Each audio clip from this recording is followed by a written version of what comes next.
आदरणीय बंधुओं, माताओं व मेरी प्यारी बहनों, राधे राधे। आप सभी का हमारे YouTube चैनल जीवन की धारा पर बहुत बहुत स्वागत है। बंधुओं, आज हम इस वीडियो में अद्भुत राम कथा सुनेंगे, जिसे सुनने सुनाने से भगवान श्री राम की कृपा से मनुष्य संकट मुक्त होता है, वे अपनी मन इच्छा को पूर्ण पाता है। कथा सुनने के बाद यदि आप हमारे चैनल पर नए हैं तो कृपया हमारे चैनल को सब्सक्राइब करें, बेल आइकन को प्रेस करें ताकि हमारी वीडियो की नोटिफिकेशन सबसे पहले आप तक पहुंचे। वीडियो को शेयर व लाइक भी जरूर करें। कथा कहानी के अनुसार एक बार एक नगर के राजा ने सामूहिक रामायण पाठ का आयोजन किया, जिसमें नगर भर के ब्राह्मणों को रामायण पाठ करने के लिए आमंत्रित किया गया और राजा ने उसके बदले सभी विद्वान ब्राह्मणों को बहुत सा धन, सोना, चांदी आदि भेंट स्वरूप देने की घोषणा की। राजा द्वारा आमंत्रित किए जाने पर नगर के सभी ब्राह्मण महल की ओर चल पड़े। उसी नगर में 4 ब्राह्मण मित्र रहते थे, परंतु वह अनपढ़ थे। उन्हें पढ़ना लिखना नहीं आता था, लेकिन भेंट स्वरूप मिलने वाले उपहार को पाने की इच्छा से वे चारों भगवान श्री राम से प्रार्थना कर महल में पहुंच गए और तय समय पर रामायण पाठ शुरू हो गया। जब पाठ चल रहा था तो राजा ब्राह्मणों को नमन करता हुआ इधर उधर घूमने लगा।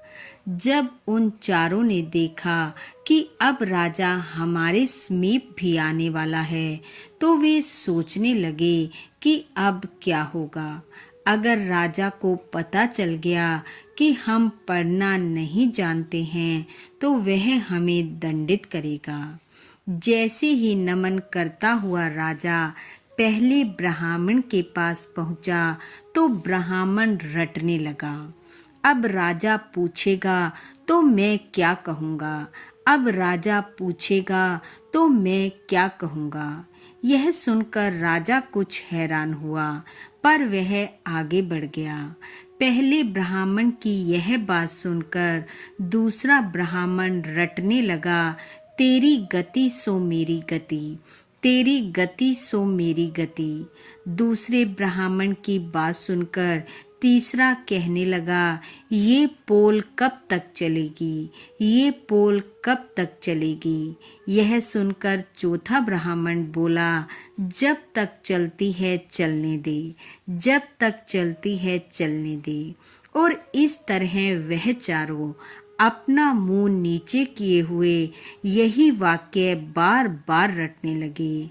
उन सब के ये वाक्य सुनकर राजा ने हैरान होते हुए पूछा कि ये चारों जो गा रहे हैं, ऐसा प्रसंग तो मैंने रामायण में कभी नहीं सुना। राजा की बात सुनकर तभी एक विद्वान ब्राह्मण उठे और कहने लगे, महाराज, ये चारों जो गा रहे हैं ये वाक्य रामायण के ही हैं। राजा ने कहा, आप हमें विस्तार से समझाइए। तब विद्वान ब्राह्मण ने कहा, महाराज, ये जो पहले ब्राह्मण हैं जो कह रहे हैं कि राजा पूछेगा तो मैं क्या कहूँगा, राजा पूछेगा तो मैं क्या कहूँगा, ये वाक्य अयोध्या कांड में सुमंत जी ने कहे। जब वह भगवान राम, माता सीता और लक्ष्मण जी को वन में छोड़ महल वापस लौट रहे थे तो कह रहे थे कि अब राजा पूछेंगे तो मैं क्या कहूँगा, राजा पूछेंगे तो मैं क्या कहूँगा। तब राजा ने कहा, ये दूसरे ब्राह्मण कहते हैं, तेरी गति सो मेरी गति। इसका क्या अर्थ है? तब वह विद्वान ब्राह्मण कहने लगे, महाराज, ये तो पहले वाले ब्राह्मण देव से भी अधिक विद्वान हैं। किष्किंधा कांड में जब हनुमान जी भगवान श्री राम व लक्ष्मण जी को कंधे पर बिठाकर सुग्रीव के पास पहुँचे तो सुग्रीव की आप बीती सुनकर भगवान राम ने यह वाक्य कहे कि हे सुग्रीव, तेरी गति सो मेरी गति। तेरी पत्नी को बाली ने रख लिया और मेरी पत्नी का हरण रावण ने कर लिया। राजा ने आदर पूर्वक फिर से पूछा, हे ब्राह्मण देव, ये तीसरा ब्राह्मण बोल रहा है कि ये पोल कब तक चलेगी? ये बात कभी किसी संत ने नहीं कही। ब्राह्मण देव कहने लगे, महाराज, ये तो और भी ज्ञानी है। लंका कांड में जब अंगद ने भरी सभा में अपना पैर जमाया तो ये प्रसंग मेघनाथ ने अपने पिता से कहे कि हे पिताश्री, ये पोल कब तक चलेगी? पहले एक वानर आया और वो हमारी लंका जलाकर चला गया और अब ये कहता है कि यदि कोई मेरा पैर यहाँ से हिला दे तो भगवान श्री राम बिना युद्ध किए वापस लौट जाएंगे। राजा फिर से कहने लगा कि ये चौथा जो बोल रहा है उसका क्या अर्थ है? तब ब्राह्मण बोले, महाराज, ये तो इन सब से ज्यादा ज्ञानी और विद्वान है। इनकी बराबरी कोई नहीं कर सकता। महाराज, ये मंदोदरी की बात कर रहे हैं। मंदोदरी ने कई बार रावण से कहा कि हे स्वामी, आप जिद छोड़ सीता को आदर सहित राम जी को सौंप दीजिए, अन्यथा अनर्थ हो जाएगा। तब ये बात रावण ने मंदोदरी से कही कि जब तक चलता है चलने दे। मेरे तो दोनों हाथों में लड्डू है। अगर मैं राम के हाथों मारा गया तो मेरी मुक्ति हो जाएगी और यदि युद्ध जीत गया तो त्रिलोकी में मेरी जय जयकार होगी। इसलिए जब तक चलता है चलने दे।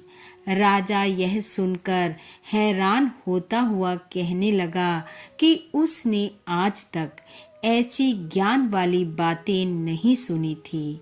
मैं इन चारों ब्राह्मणों से अति प्रसन्न हूँ। तब राजा ने उन चारों ब्राह्मणों को बहुत सा धन, सोना, चांदी, रतन, मोती आदि भेंट स्वरूप देकर विदा किया और वे चारों भगवान श्री राम के नाम का जयकारा लगाते हुए अपने अपने घरों को लौट गए।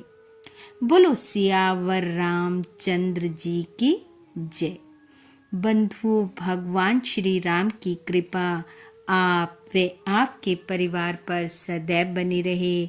आपका घर आंगन खुशियों से महकता रहे। इन्हीं शुभकामनाओं के साथ आप सबका बहुत बहुत धन्यवाद। राधे राधे।